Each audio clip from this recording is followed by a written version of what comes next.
You are listening to On the Fly.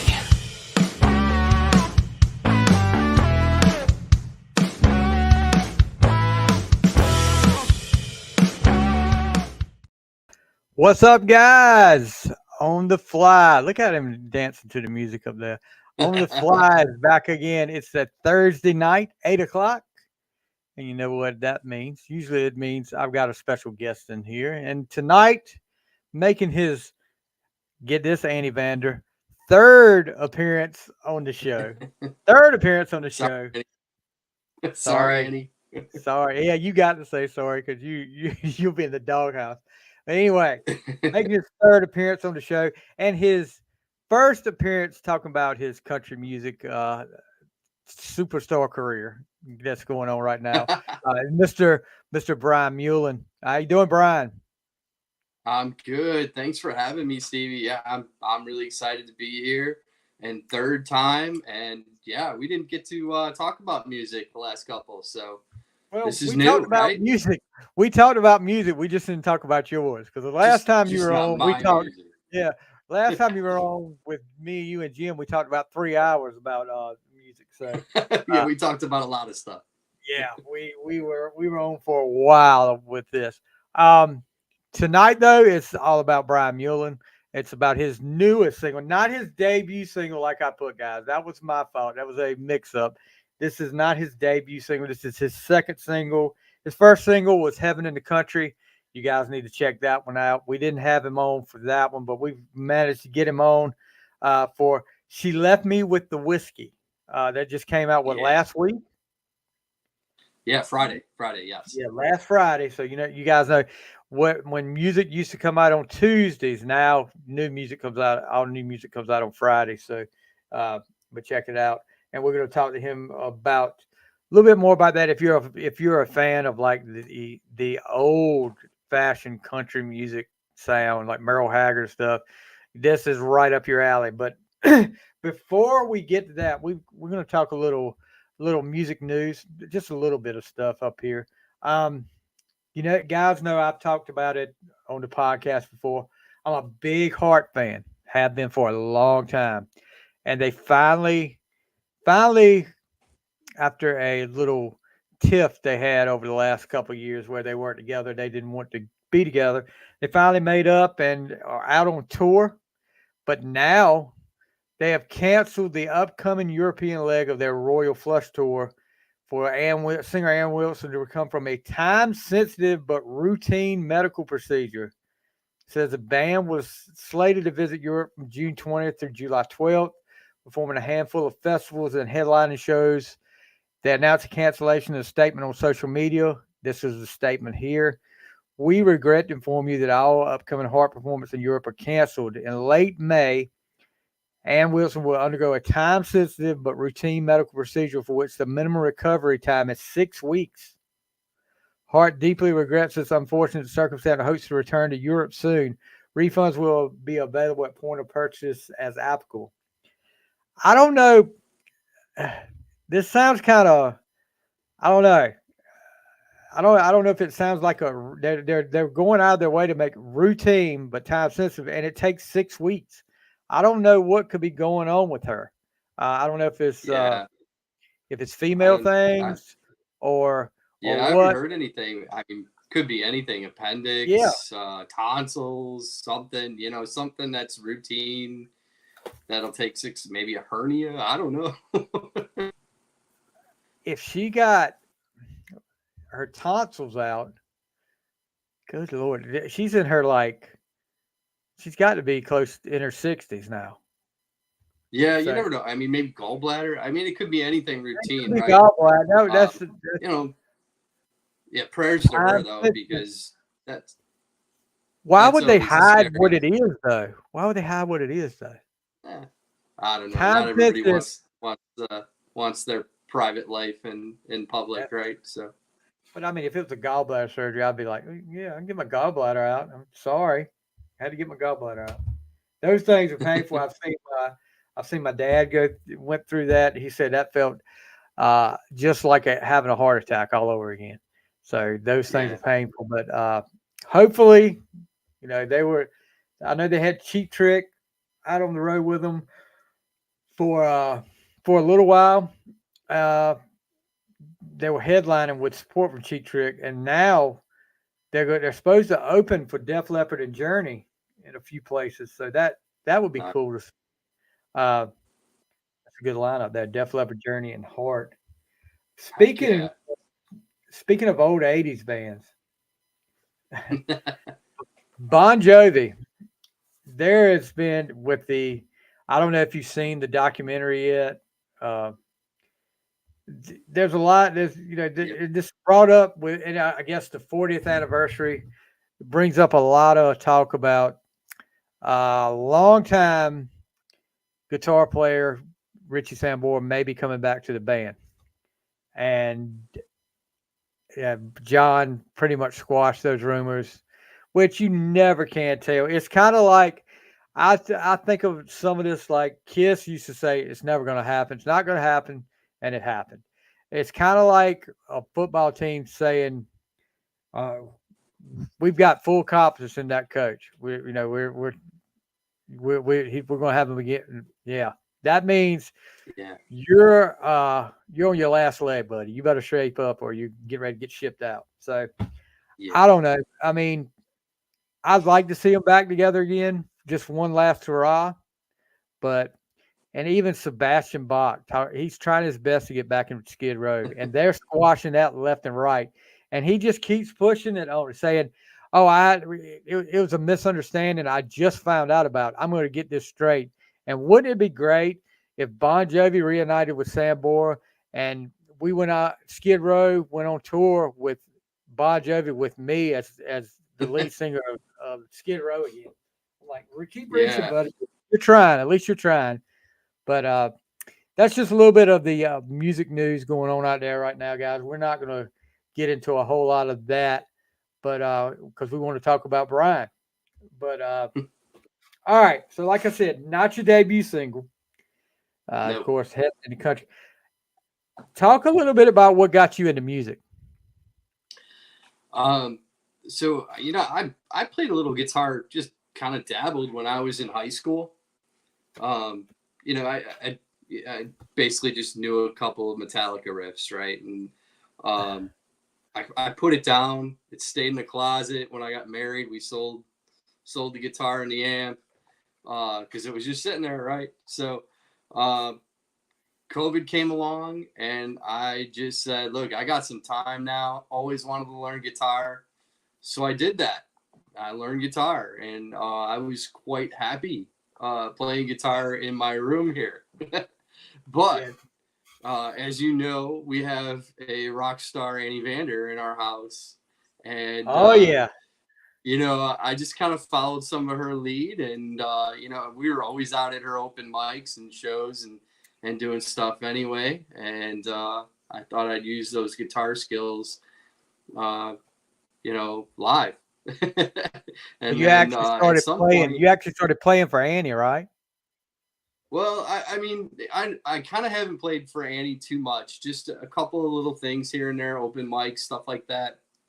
I was a really new guitarist, and Annie's a different level, so she deserved better than me. But but yeah, I mean, at some point we just, she was writing music, and I've always kind of written really well, and I just kind of wanted to try it, so I tried it, and worked out well, and then she kind of hooked me up with her producer, David, who's been amazing at teaching me, everything from songwriting to being a vocalist, which is also very new to me. So yeah, and here we are. I've released 2 songs. I've written, I don't know how many now. I've got a notebook full of stuff, and Oh yeah. I'm hoping to get a couple more out this year. And I like I said, Annie's the rock star in the family, so the budget goes to her first. Quite honestly, I Oh didn't know if wow. I was Good gonna get answer. a. Good I did answer. not. Well, I mean, she wants to make a career out of it, right? And for me, it's more about having fun. Not that I would mind a career. It's music. it's fun to do. So, but I mean, who doesn't want to be a rock star? right. I mean, seriously, how could I say no to that? So, okay, you talk about you just picked up a guitar during COVID, and I mean, you knew a little bit, but you weren't really that that great of a guitar player at the time, but you picked it up and got better and better. I mean, that's one thing when you pick up the guitar and start playing that. How the heck did it feel? I mean, how much pushing did it take, and how did it feel for you to get up there the first time and start singing? I mean, this is something you haven't, I don't think you had done before. So, how did that feel the first time you did when people were like, "Oh, you should sing this song," or "You should get up here and sing"? Yeah, well, I did it a couple times before back in church, long time ago. Nothing big, just the basic choir things. But I mean, I Yeah, had done solos, um, and I do a lot of speaking in my job, which kind of helps. So I didn't feel like I got real nervous, although there's always some level of nerves, but I didn't feel like I was. It was like a huge leap for me to be in front of people and right. singing or whatever. So plus, I don't care. I just do everything. I just I'll bulldoze through life. That's just me. But the thing, you talk about, yeah, we do a lot of talking. We talk up here a lot, but I can't imagine. And I did the whole thing in church. I mean, I did that. I mean, I didn't have a bad voice. I don't know how it would be now, but as a kid, I mean, they had me in the church choir and youth church choir, singing solos where I knew how to read. I mean, and you talk about nerves. I mean, gosh, no, it was nerve, and I can't imagine right now getting in front of a crowd and start to sing like that. But it seems like Yeah. handle it pretty well. Well, and I still don't do it very often. Again, Annie is our priority, so I can't imagine what it would be to have two gigging musicians in the house. But I'm not opposed to getting up and on one of her shows and doing a guest appearance. I've done that before, and especially participating in her open mics, because she needs that participation sometimes. Right. But yeah, I don't get a lot of like support. I've never gotten a lot of support for doing stuff like that from my family and friends. So it's been really amazing to see the response. I was just showing you in backstage that Yeah. I'm week one. I'm not even week one, and I'm about to hit 1,000 streams already, which I'm pretty proud of for You should my be. second song. And I can tell you, I hated to hear the sound of my voice. Now, my vocal coach said that that's a very normal thing. But I could not stand to hear the sound of my own voice. And I knew I was pitchy and I knew I was bad and I knew I needed a lot of work. But there's one thing about me is I work hard. I work hard at Yeah. everything. And, I tend to get things done. So Yeah. I kind of use that pit bull type, attitude and just kind of attacked it. And, especially during COVID, I had a lot of time. So, Yeah. I the Everybody times I did. played guitar, like 3 hours a day. Yeah. But you talk about pushing through it and everything. And talk about, well, Annie's this but what about when's the time gonna come when there's just a Brian show? I mean, you talk about all these songs. You say you got a couple more you want to get out for the year's over with. It may be time Yeah. for a Brian show. Well, I'm still working at it. It's not being put aside, and I have a little bit of time to do it here and there. So I'm going to do that. But my life is really a lot different than Annie's is. I have a pretty demanding day job, and I Right. work a lot of nights and weekends and stuff like that. So you know, sometimes commitment, on the weekends isn't too solid for me. But I, I still love it, so I'm going to do the best I can. And maybe my path is just a little different. Oh I can yeah. keep putting stuff out on social media and Spotify and just work it that way, right? That seems to be the way a lot of these musicians are doing it now. It's no longer about releasing a new album. It's releasing a single here, a single there. It's probably uh, as far as economically beneficial that way. It's what it seems to be right now. Talk a little bit about your influences. Who are your influences when you're sitting down and writing a song? Okay, like this song I said, and me and you talked before we came on. This song is, and I said like an old fashioned country song, you're talking about a woman, you're talking about alcohol. You mentioned a Bible a couple of times, so yeah, I this is an did old fashioned country song right here. But talk about a little bit of for your sure. influence when you do your music now, when you write a song. So yeah, I mean, I kind of fell into this country genre. A lot of my influences, I mean, you're gonna know them because Over your shoulder. besides being the podcaster, we're friends. But yeah, I Yeah, mean, right there is one of them. yeah. Metallica. I was a rocker. I always listen to rock. Country is pretty new for me. And again, Annie is out there doing her thing and in country music, and I started enjoying it. Um, and we kind of did that last song, "Having in the Country," and I got a lot of feedback from fans and how much they enjoyed that classic country feel. Oh That yeah. B3, that organ, or yeah, I think it's a B3 or B something, B7 organ in that track, and I kind of listened and I heard that, and I'm like, man, maybe I could bring back some old country. So my producer had me listening to some Merle Haggard and some Waylon Jennings. And don't get me wrong, Dukes of Hazzard, come on, who doesn't love Dukes of Yeah. Hazzard? Oh All yeah. right, It's a good but old Waylon boy. Jennings, man. For a So long yeah, I time. guess, For a long time, that was the but only way the songs I knew was the right, Dukes of Hazzard. Yeah, then I but yeah, I started listening to a lot of Waylon Jennings. but that was like a staple in my household. Like without even knowing it, I'm listening to Waylon Jennings. Because my dad had to turn on Dukes of Hazzard every time it was on. I Yeah. don't even remember what night it was on. Maybe Friday night Friday sometimes. night, buddy. Friday night. I will never But forget was Friday it? night. That was Friday night pizza night and Dukes of Hazzard. That was That's right. our household thing.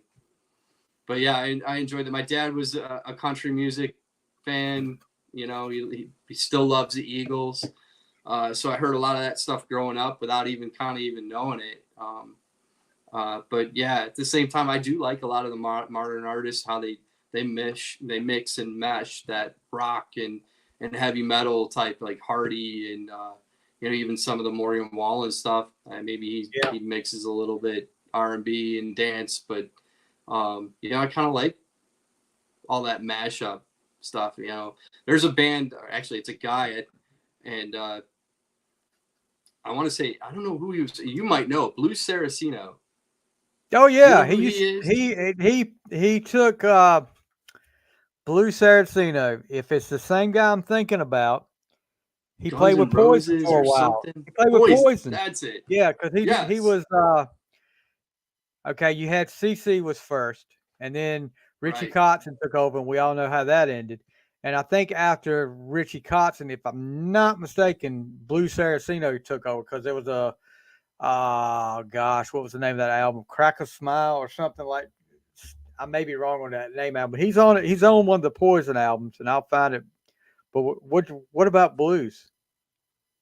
Oh, he's got some just really dark country type stuff out that I really like, and yeah, it just badass. So Yeah, that was he actually was kind of on an Crack influence a for me. Smile and More.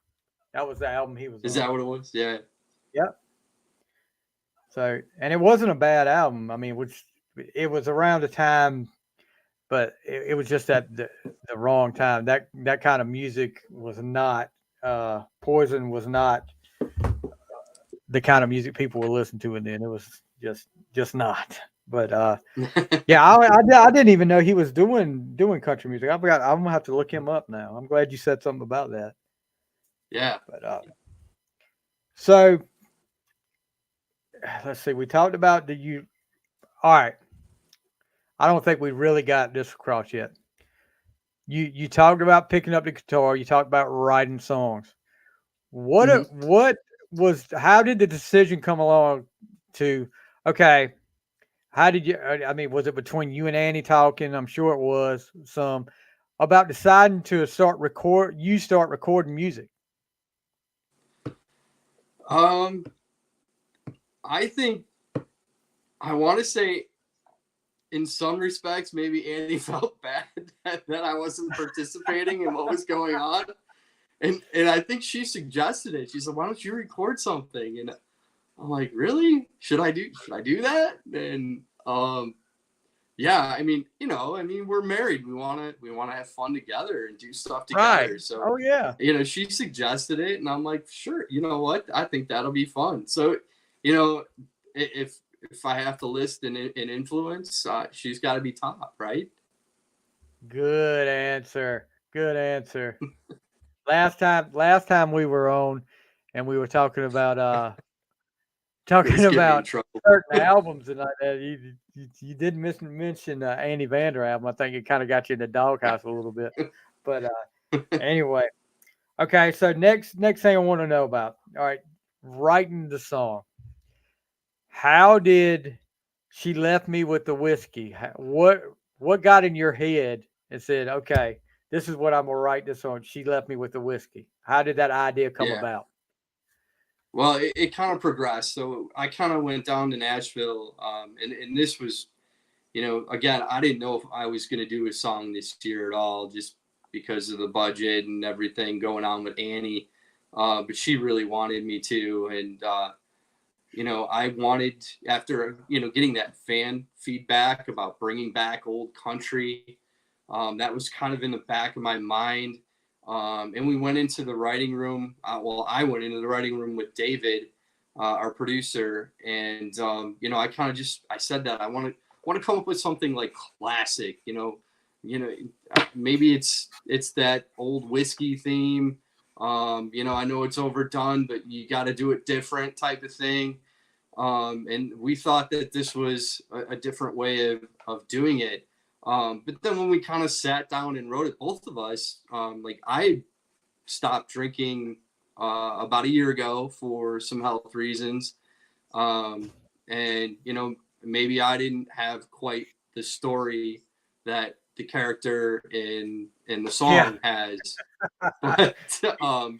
but but I could relate, and I don't know, maybe David had more of that, and when we sat down and wrote, these things just started coming out, and we felt it was relatable, and we felt it was a good topic, and really that old country classic theme, and really kind of hit home. So I'm really happy the way it turned out. I I can't say enough about how good of a writer David Norris is, and how much he brought out of me, and how much he helped me with this song and having in the country, as well. Annie was a co-write on that song as well, and along with everything else, from vocal coaching to even little guitar classes when we're down there, and stuff like that. So. What was it like getting the vocal coaching the first time? Well, I kind of call just being in the studio with David, being coached. So I do have a coach out in Nashville, and we do some work. Before having in the country, I did a real crash course in vocals. But David is just, I mean, he'll stop and take whatever time he needs to coach me into, those country twills, and, those little runs, and the fades, and all those little vocal tricks. And, he'll just sit there and wait till I get him, and he's so patient.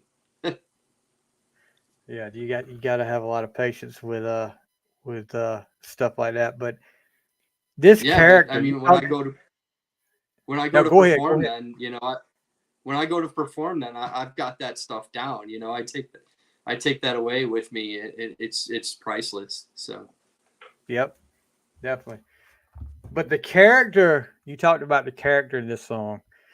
He's definitely got a problem. I mean, when the woman said, I'm leaving it, she hid the beer from him, but she's leaving him the whiskey, and she leaves him a note saying, if you drink this, then you don't need me around. You don't need to be around me anymore. Sounds like he's got a huge problem there. And this sound, I mean, like I said, this sounds like an old country song. I can't stress it that does. more, guys. You really need to check this out if you're a fan of old country. But Yeah, and I feel like that could go one of two ways, right? You could you could say, okay, she left me, but I'm okay. At least I'm content with the whiskey, and you could have yeah, that kind of attitude, or you could actually look at it as a completely tragic thing where the alcoholism consumes you so much that you don't care that your girl left you. You're just happy that you're there with what's left of the whiskey.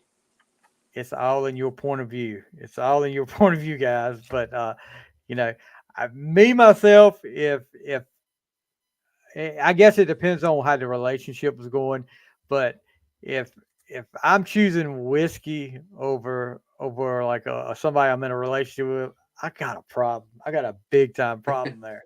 But that's Well, country music, guys. I'll tell you, Stevie. Somebody made a comment on a post. Uh, I think it was today or yesterday, when some of my friends rallied around, streaming the song. Uh, and they said, "Man, I'm really," and they didn't know me other than just online, right? I'm Right. really sorry that happened to you. And I'm like, "No, man, I've been married 25 years. I'm happily married. That didn't happen to me. I'm just kind of writing about a character here." Just because people write songs about stuff doesn't mean that's happened to them. I mean, that would, gosh, no. There. I mean, which there Not that is I some people. haven't done some stupid stuff and probably deserve to be left, Yeah, but we've all done that. But all right. So where can they find? She left me with the whiskey. Where? I mean, tell us where anybody yeah, can find. you can find it. Look up Brian Meulen on Spotify, Amazon Music, Apple Music, Deezer, Tidal, anywhere you stream music. Pandora, Brian Meulen. It's the last name is Meulen. I think it's written down there, right? Yep. But yeah, you just Scroll across the look screen and me it's up right on under you too. any of those streaming services. Look, how hard you're an independent. So how hard is it to get that song out there for people to hear? Um, I don't think it's that hard to put the music out. Annie helps me a lot with the back end of that because she has that account for the distributor. Um, it's the recording, the time, the creativity and writing and all that stuff. There's a lot that goes into it before you go into that studio, and then it's a lot of work in the studio. And then for us, we live in Chicago. We're traveling down to Nashville. Yeah. So it's a lot of time and effort to get that stuff done. Putting it out is literally clicking that button. Not like it used to be in the old days, guys. In the old days, Well, you've got yeah, more there's still stuff to platforms to do do. it now. The marketing is it gets a lot. Social media, it can be exhausting. I can tell you the last few days, you and I probably talk a lot more than we probably did in the last 2 days normally, 2 or 3 days. But I just couldn't keep up with all the support from fans in the last few days. So it's been great. Yeah, and guys, we'll be pushing the single up here. So if you can't find it, then you look on the Fly page, and you'll be able to find. Even though Facebook is acting cuckoo, because me and Brian have been going back and forth all afternoon about Facebook. Where is it at? Where is the link at? I swear it's right here, Yeah, but I still think even it's I me. couldn't find it. Even I couldn't find it. So you talked Yeah, about I've been. hopefully having 2 more songs coming out. What you got? What you got cooked up? You think you're going to be able to get those 2 songs out before the year's over with? I hope so. I have been working vigorously trying to learn the production and recording process on my own. In the meantime, I've been trying to find some more economic ways to put music out, but it has to be quality. I don't want to put out something just to put it out. And I did find some guys out here locally that may be able to help, and I'm exploring that option. So we'll see how that works.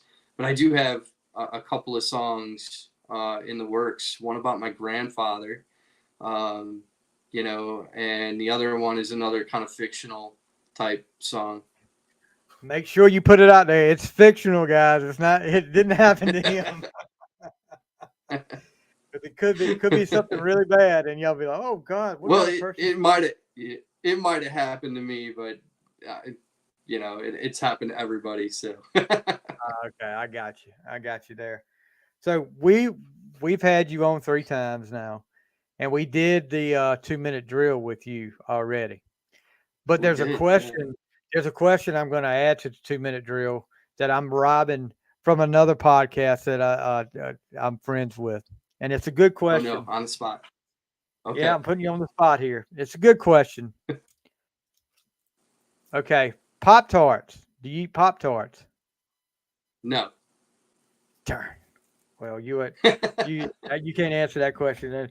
And I had a debate. I had a debate about, this guy was asking on his podcast, and I'm friends with the guy. Uh, what what side are you on the Pop Tarts, frosted or unfrosted? And I was All like, right. So if I yeah, I can answer that. If I'm very methodical about things, I might be a little OCD. I'm probably eating the frosting first. oh, I mean, what I'm saying, Pop Tarts have got the frosted ones, and then they've got the ones without the frosting. So you're going frosted ones. I'm going You're a frosting. turd. I'm unfrosted, guy. I'm unfrosted. Yeah, y'all think I'm crazy, and they were talking about, and I've never heard this anybody doing this before. They had a guy on, and he's a chef, but he was talking. He said, "Have you ever tried to put butter on your unfrosted Pop Tart?" And I was like, No. "I've never thought about it." I mean, but he said you'd be surprised how good it is if you put butter on your Pop Tart. So I'm Hey, thinking about trying that. I'll tell you what. Just even my toast in the morning, sometimes you're a bagel, a little butter, and a little bit of honey. Love it. Yeah. See, my dogs over here listening to me talk about Pop Tarts, and if I get a Pop Tart out right now, they're like all over me. They could give a crap about me the rest. When I get the Pop Tart out, they want a little bit of the Pop Tart. So Yeah, that's just the they're wrapper. all, yeah, the wrapper. It's amazing, dude.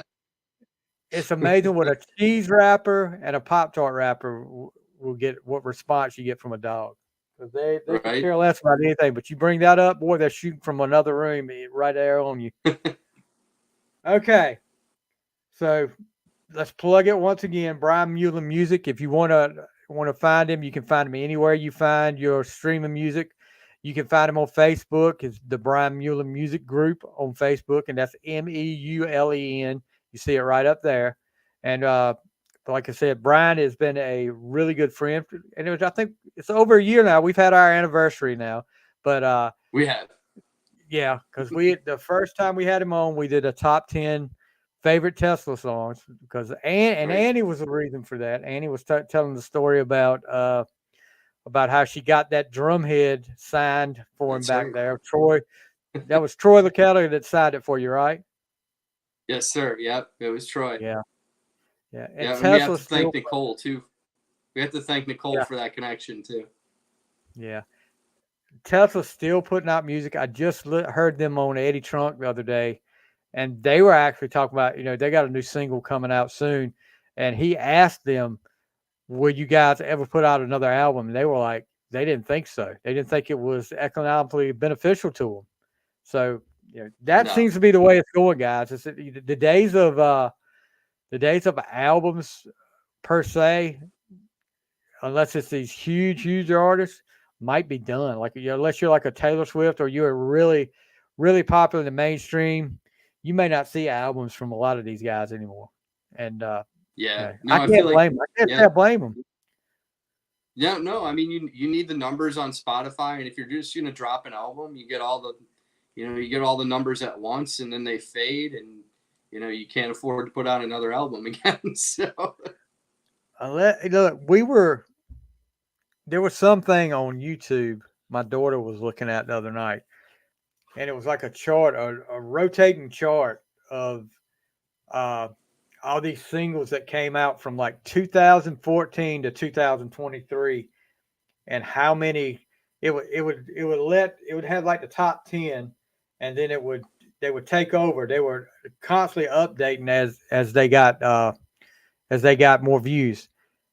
Taylor Swift, my gosh, she had like 3 or 4 on that top 10, and they were all competing with each other at the top of the list for the whole time. I was like, "Jeez, yeah, it's that is amazing, the exception to the rule right there, guys." Well, she's one of the right? exceptions to the rule, and I'm Good for her almost too. finished my album challenge. I'm almost finished listening to her new album. My neighbor down the street, he's a big Taylor Swift fan. He was like, "I can't believe you're actually listening to it."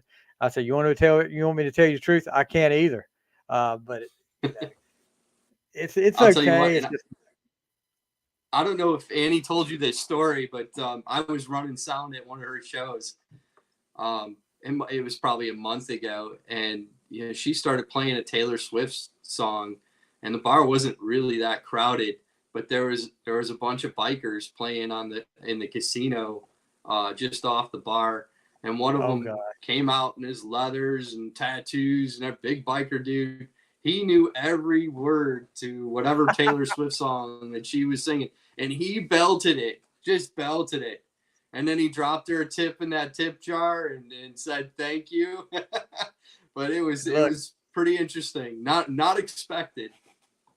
This kid is he's on my football team, and he lives right a corner from me, and he is a big Taylor Swift fan. When I was talking to somebody about doing it was another person about doing a top 10 Taylor Swift thing. That was because they were such a big Taylor Swift fan. And when I told him that, I said, they're going to do one. I mean, you need to get your list in. I'll read your list off.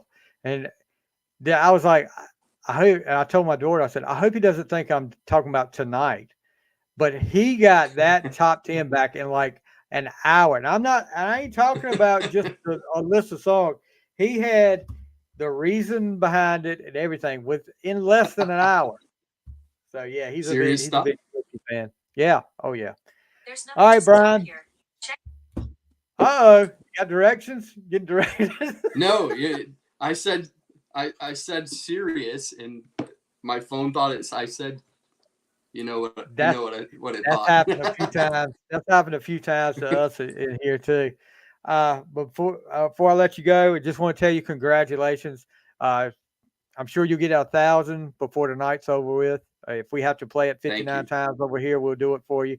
But good luck to you, bud. And next single comes out, we got to get you on before the single comes out. So that'll be the fourth time, Annie. The fourth time, Annie. So we're already planning that. So Annie will be Annie's got a new song getting ready to come out, right? I think it's Friday. Yeah. Yeah, this Friday. And you guys, we said we're going to make this about Brian, but we'll talk about Annie a little bit. Annie Vander, keep your eye on her. I think it's the what's the dad tree, or what is the name of it? The Daddy Tree. Yeah, the Daddy tree. Yeah. Got, and this is a different sound in Annie Vander song. Every song she does now seems to be a little bit different, but this is a different sound in Annie Vander song.